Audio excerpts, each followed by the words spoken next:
Hey, what's up, guys, and welcome back to my reading journey. Hope we're all doing absolutely fantastic. And today we're going to continue with the 10th book of Marcus Aurelius' Meditations.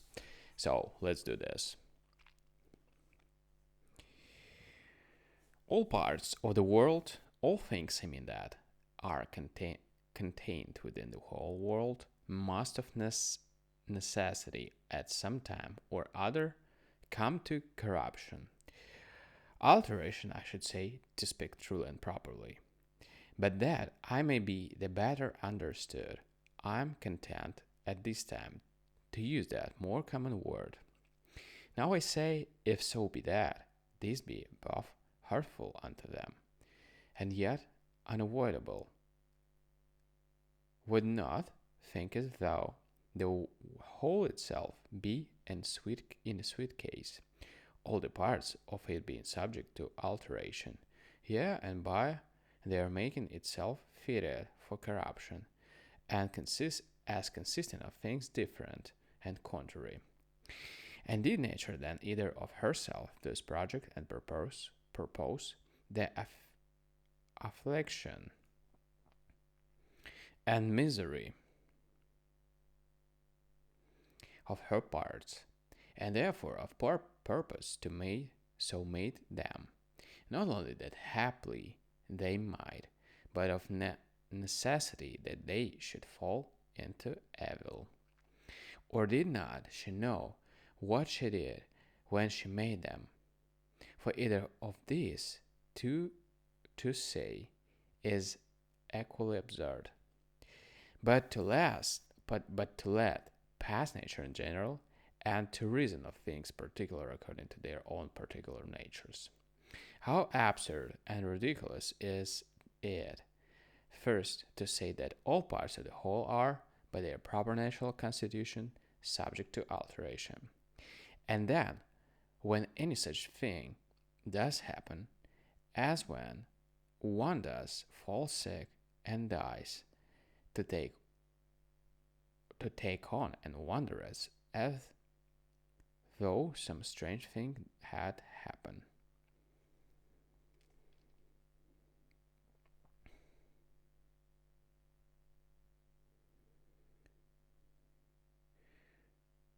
Though this besides might move, not so grievously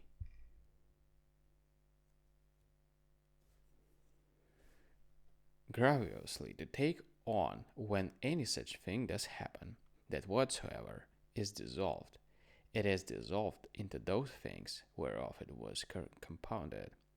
For every dissolution is either a mere dispersion of the elements into those elements again whereof and everything it consists, or a change of what which is more solid into earth, and of that which is pure and subtle or spiritual into air. So that by this means nothing is lost, but all resumed again in those rational generative sets of the universe. And this universe, either after a certain period of time, to lie consumed by fire, or by continual changes to be renewed, and so forever to endure. Now that solid is spiritual that we speak of, thou must not conceive it to be that very same which at first was, when thou went born for Alice.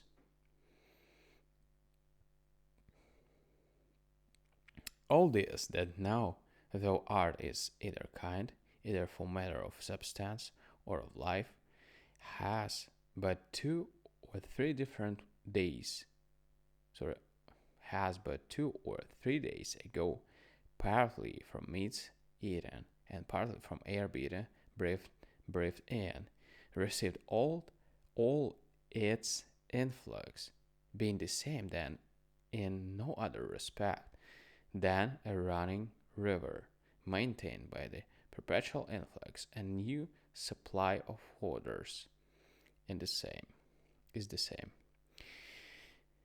That therefore which thou hast since received, not that which came from thy mother, is that which comes to change and corruption.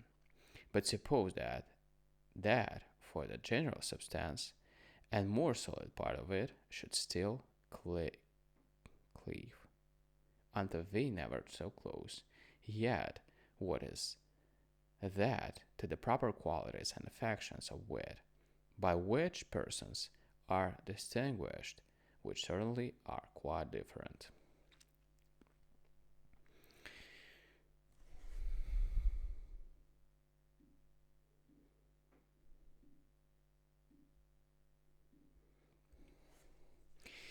Not that thou, now that thou hast taken these names upon thee of good, modest, true,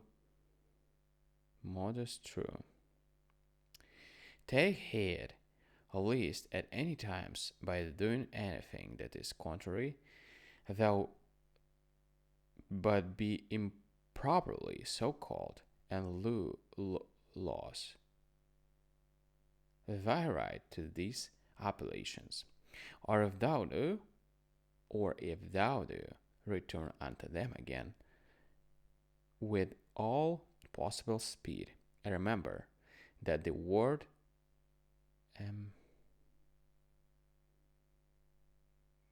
good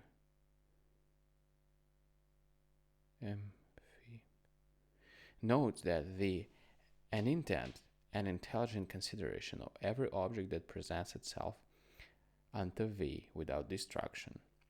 And the word modest,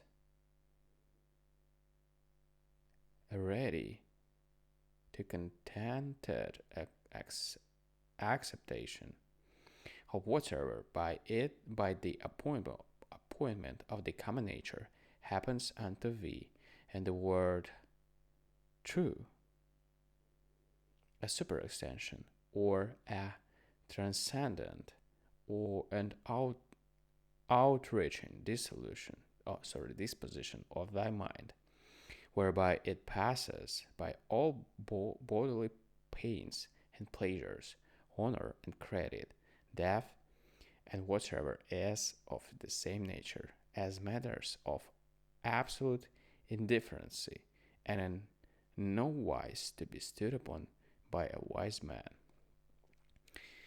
These, then, if inviolably thou shalt observe, and shalt not be ambitious to be so called by others, but thou thyself shalt become a new man, and thou shalt begin a new life.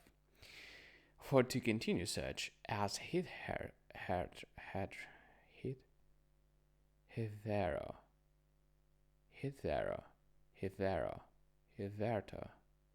thou hast been to undergo those distractions and distempers as thou must needs for such a life as hitherto thou hast lived, is the part of the one that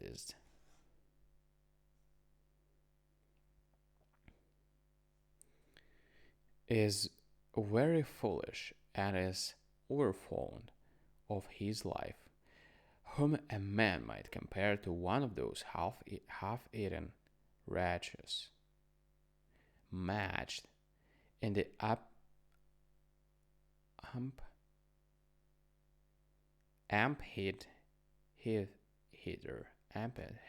amphitheater with wild beasts,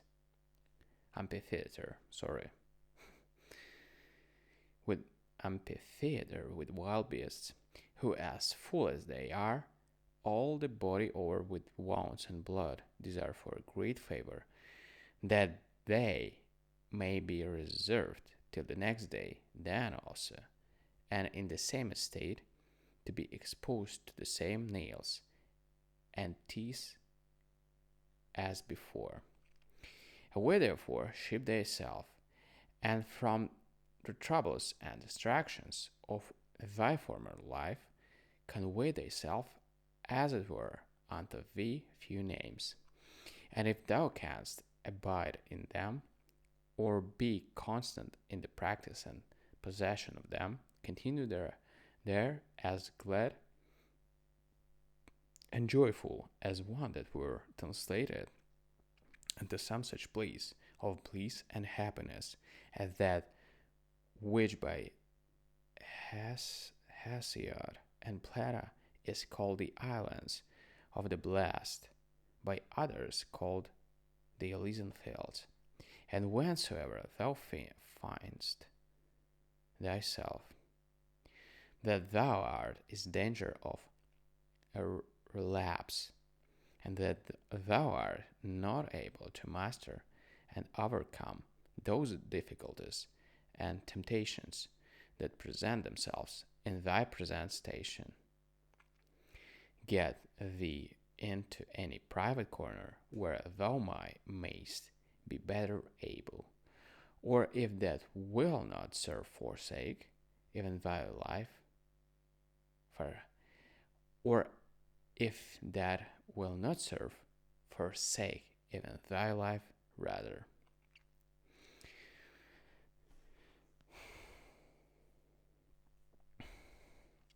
But so that it be not in passion, but in a plain, voluntary, modest way, this being the only commendable action of thy whole life, that thus thou art departed, or these having been the main work and business of thy whole life, that thou mightest thus depart. Now, for the better remembrance of those names that we have spoken of, thou shalt find it a very good help to remember the gods as often as may be, and that the thing which they require at our hands of as many of us as are by nature reasonable creation is not that with fair words an outward show of piety, and devotion, we should flatter them, but that we should become like unto them, and that as all other natural creatures, the fig tree, for example, the dog and bee, both do, all of them, and apply themselves unto that which by their natural constitution is proper unto them.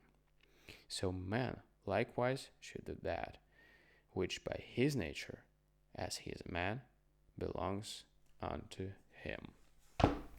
Alright, guys, so we're gonna continue reading this, but tomorrow. Thank you for joining me today. See you tomorrow. Bye.